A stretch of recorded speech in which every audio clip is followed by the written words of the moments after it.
Siyempre, sa pagbuo ng kanta, hindi lang naman boses nyo ang kailangan dito, no? Oo, kailangan nyo rin ng mga instrumento. Charot ang istorya, pero totoo ang kirot sa ating mga bida.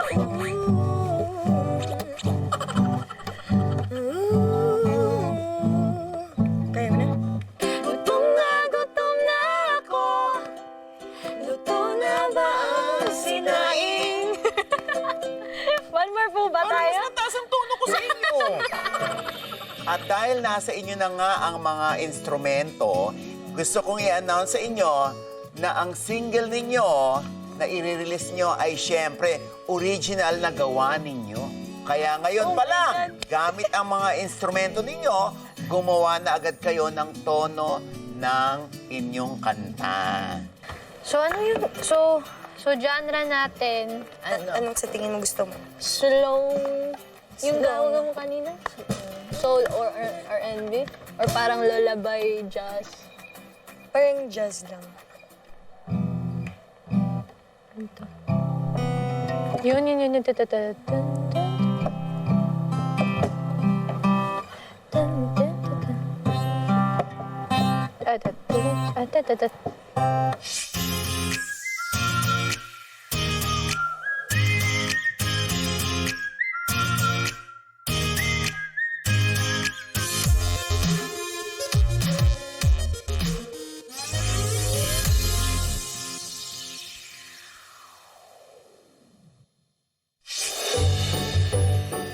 Dito sa rating room, makaka-one-on-one ko ang ating mga magiging bisita para mas pag-usapan ang mga pinagdaanan nilang senaryo.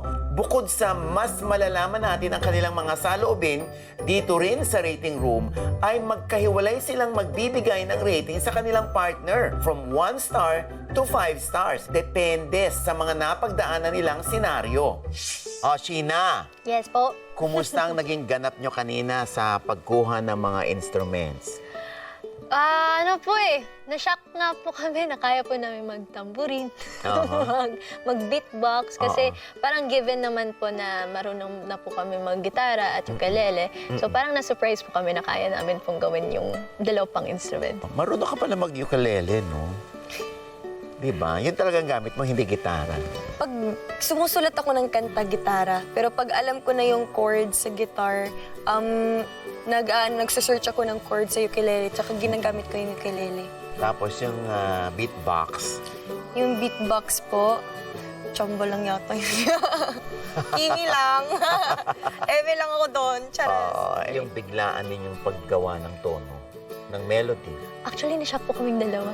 Hindi po namin alam na, ay, kaya pala po namin ng impromptu. Kaya parang na-proud din po kami sa sarili namin after, actually.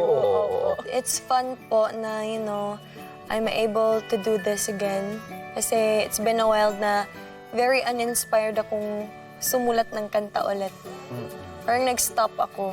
And I am stuck. May mga songs ako na stuck na hindi ko natatapos. So here, parang mapapatapos ako ng kanta, and it's with the help of Sheena, and I'm grateful that it's her. Sa tingin mo ba, Sheena, nagkakatugma kayo ng kakulab mo pagdating sa paggawa ng melody? Opo. In the sense, din po, nag-compromise din po kaming dalawa. Which is, needed po yan kapag may kinukulab kang artist po Dapat alam mo yung perspective niya at gusto niya, aside from putting yourself lang. So, mas maganda po yun, and syempre po, knowing na gusto din ng kasama mo yung melody na ginawa mo. Una-una sa lahat, magkaiba kami ng preference ni Sheena. She's more of a pop person. Pop yung genre niya. Naririnig ko kasi magawa niyang songs. More of the pop siya. Ako naman more on the jazzy part. Jazzy part ako. So, ngayon, feeling ko naman po, oo. Kasi I'm ready naman to compromise. And the very best thing naman when you get to collab is, share your thoughts, and then you're open then sa thoughts ng iba. Sa tingin mo, sino yung mas nakapag-ambag or mas nag-lead sa paggawa ng melody? Paggawa inyong po dalawa. ng lead ng ano?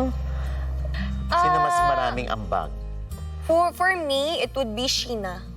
To be honest, si Sheena. Magaling siya. And I know she's very inspired because I know for myself na hindi ako masyadong inspired ngayon, these days. Kasi di nga ako nakapagtapos ng sarili kong kanta. Oh, and I'm grateful na she's there. She's there to assist and she's there to lead. And I'm there na to help din and to contribute din what I can contribute. Personally po, madami po akong shinare na melody kay ate. I let her choose kung saan siya komportable. Kasi based sa melody po kasi, dapat kakantahin po namin yun eh.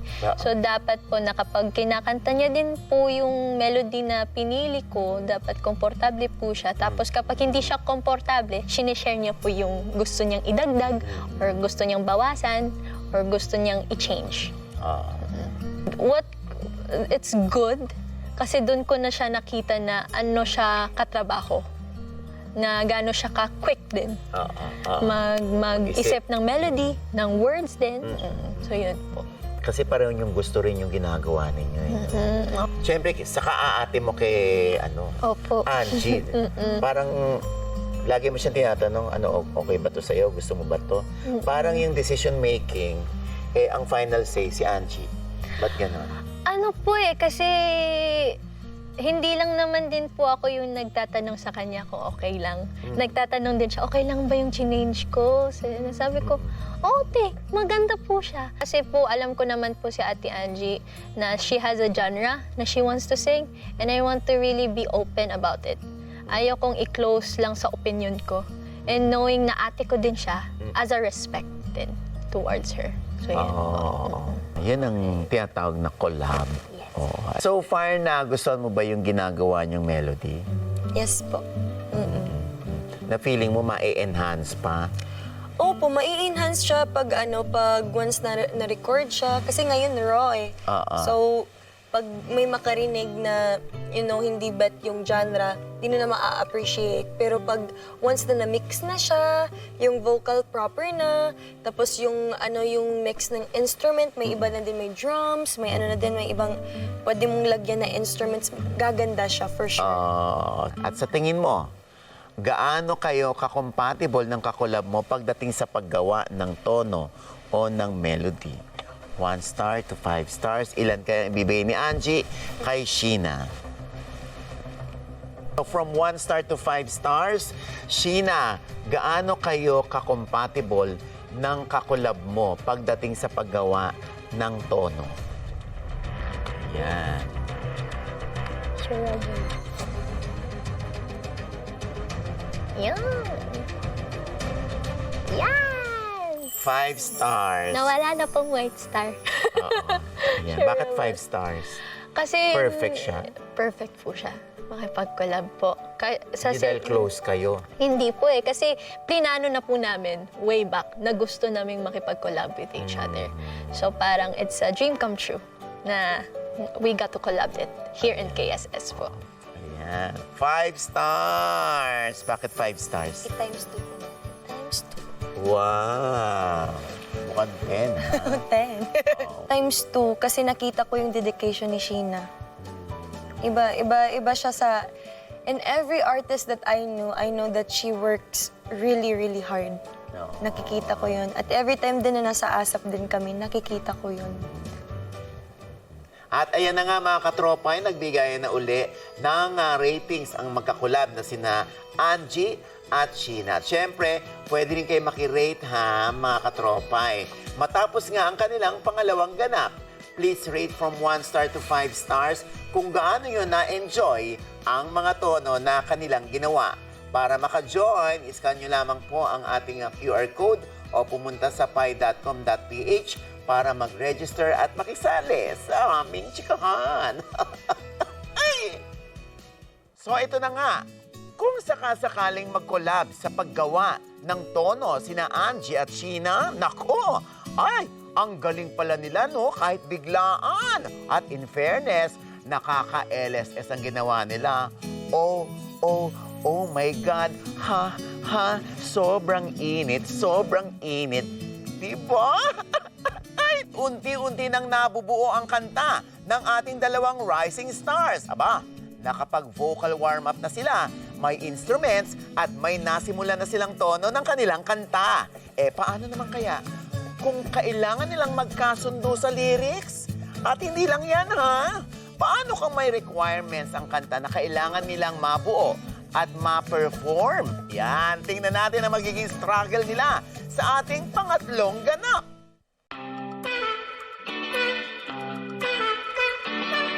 Oy, hello uli, Angie and Sheena. Hello po, Mama Angie. Sana ay naipagpatuloy niyo ang paggawa ng melody, ha? Apa. Medyo kukumustahin ko muna kayo. Kumusta na ba ang paggawa niyo, Nina?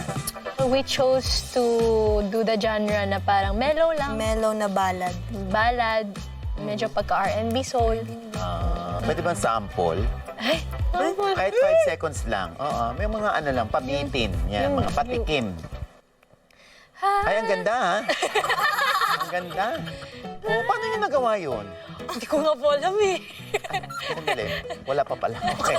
Ano to? Game. Na na na na na na na na ha ha na na na na na na na na na na na na na na na na na na. Ayan. Ops, hanggang dyan lang, no? Okay, yan po yung theme song ng mga may nana. At ito na nga, dahil kanina ay gumawa na kayo ng melody. Ngayon naman, lalagyan nyo na ng lyrics ang melody ninyo. Yung mga na na na na na na na na na. Lalagyan nyo ng lyrics, ha? Ganun din ang boses. Ayan ako, exciting yan, ha? Kasi nga, iba't iba ang inspirasyon ng mga songwriters. Kayo ba, kadalasan, ano ba yung ginagawa niyong inspirasyon? Tao, bagay? Ako by experience, kung ano yung na-experience ko na masaya ko. Ikaw Ako naman, naman Sheena. po, sometimes I write through experience, sometimes I write through anong nafe-feel ko on that day. Whether nagagalit ba po ako or masaya po ako. Pero most of the time, kumukuha po ako from quotes. So, kapag maganda yung quote na yun, dun ko parang ini-imagine ko to po yung melody or yung lyrics na pwede kong ilagay dun. So, parang typically, yun po yung ginagawa ko po. Ngayon naman ay wala tayong masyadong challenge na gagawin, ano? Kasi ang songwriting mismo, challenging na. Po. Opo. Oo. Kaya bibigyan ko na lang kayo ng oras para mapag-usapan ang gagawin ninyong lyrics. Pero sandali lang ha, syempre, alam nyo na, no? Dahil KSS Records ang magpo-produce nito, may konting requirements lang kami. At ito yon. Dapat mayroong part na tunog tao. Yung mga sipol, snap, clap, beatbox. Dapat may solo part din itong si Angie. Meron ka rin dapat na solo part, Sheena. Kumbaga, first stanza sa kanya, sa'yo second stanza, tapos chorus na kayo, ganyan. Tapos meron kayong duet part. Okay. Ayan, meron ng mga papel at panulat dito, oh. At iiwanan ko na muna kayo, ah. Sasamahan ko lang meron sa kabilang studio. Okay po. Pupunta ako ngayon doon. Kasi nagre-record doon si Taylor. Taylor? Yeah. Sino Taylor po? Sinong Taylor po? Taylor man. Ako, Taylor man. Taylor man. Okay po. Oh, sige, babu. Okay po. Pero, ano te? Ano yung, notebook? Ano yung usually na ginagamit mo kapag, Nagsulat? nagsusulat ka? Libro? Kahit ano, Bond paper? Bisan ano, kahit ano. May notebook ako, tapos may sinusulat ako sa bond paper ko. Nililipat ko siya lahat sa note ko. Kung magsusulat ako. Sa notes mo sa phone? Oo, mas maano ko, writing. Writing ka. By hand. Sa pipili natin. Ikaw, saan ka ba nagsusulat ba pag nagsusulat ka ng kanta? Ako naman, most of the time, ako sa phone. Sa phone ka? Pero kapag nasa mood ako magsulat, nagsusulat na lang ako. So actually, while we're making the melody, we're actually thinking of what is the theme of the song. Anong gusto mong sabihin sa tao na? Only if I. Kung ihambing natin sa friendship. Friend na who you thought, parang classmates na naging friends mo, pero wala ka ng contact ngayon, parang ganun. Tapos naalala mo lang yung mga memories na yun.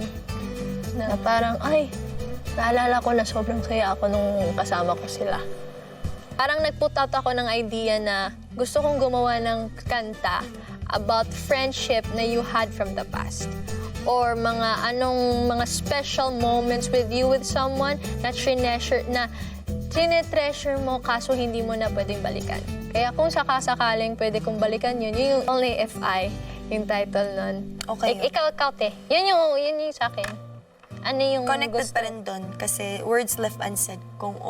Kung sa una pa lang nasabi ko na I'll always be here for you. So yung theme nga namin is having that genuine friends, that genuine, you can call na your sister, you can call like your family. First verse. Ano yung verse na gusto mo? Words left unsaid. Kailangan ko kasi marinig kung ano yung pagkanta mo, paulit-ulit siya na parang magsa-stuck sa ears mo. So ganun akong tipong writer din na parang inuuna ko din yung yung parang may hook na sa kanta.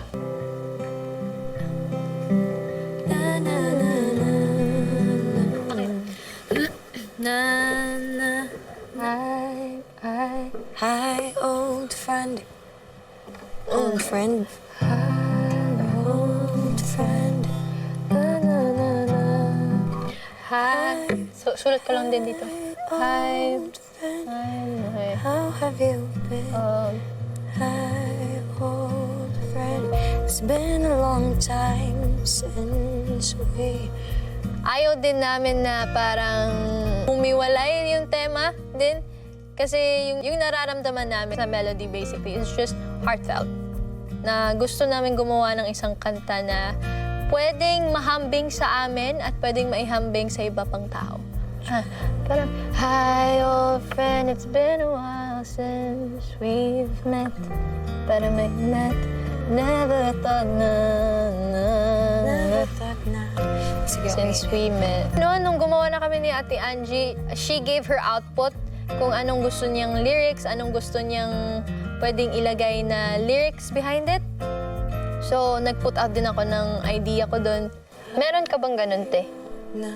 Na may friends kang na parang wala ka ng contact, tapos naalala mo, ay, nagawa ko to with this person. Kinokontak ko pa rin sila eh. Lahat ng friends mo, kinokontak ko mo. sila. We don't get detached with the people who are genuine to you. Konti, wala ka, kasi totoo lang na. Mapili ako sa friends. Basically, may pinagkakatiwalaan ka lang. So, Tapos, may iba kasi sa friends sa, family. Family. So, parang na-treat ko na din sila as a family. Like, they're my sister, they're my brother. Growing up, sometimes drift people apart. We're living different lives. We have different responsibilities already. Pero, once that you find that person na you can call like your sister, your soulmate, your trusted friend, true friend, alam mong hindi mo yan kasi ang hirap maghanap ng friends ngayon. And I want to keep that people with me. It's been a while since we've met. Words that I'll let ibalik tanaw. Balik tanaw tayo kung ano yung ginagawa natin yung childhood. Bring back the times